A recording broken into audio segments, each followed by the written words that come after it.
Владата ќе бара начин како забелешките на Венецијанската комисија за законот за употреба на јазиците да бидат применливи. До крајот на неделата ќе се работи на заедничко решение за јакнење на капацитетот на институциите. Ова го најави и премиерот Заев, за кого овој закон е фактор на обединување. Затоа и ставовите за забелешките на Венецијанската комисија, како што рече, ќе се градат заеднички.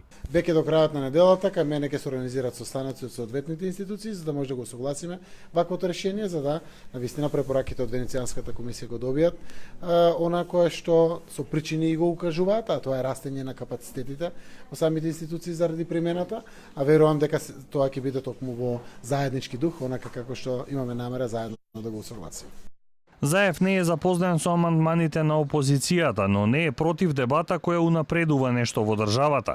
Дека ќе ги почитува препораките на Венецијанската комисија, потврди и вице-премиерот Османи. Сепак, според него, законот не треба да се менува бидејќи е во основата на државноста.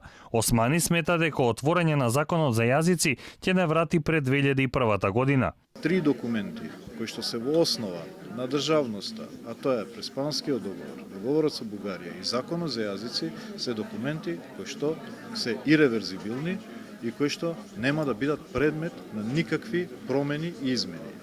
Ниту еднонасочни, ниту било какви други промени. Туку треба да се најдеме начин како да ја имплементираме намерата на Венецијанската комисија за создавање на капацитети со цел имплементирањето на двојазичноста да не создаде проблеми во општеството.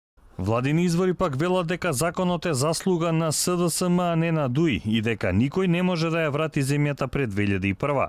Венецијанската комисија забележа дека законот за употреба на јазиците излегува од европски рамки, особено во делот на правосудството и казнените одредби. Ова тело смета дека на институциите им се наметнуваат широко формулирани обврски, кои бараат повеќе годишна подготовка, а се наметнуваат и нереални парични казни.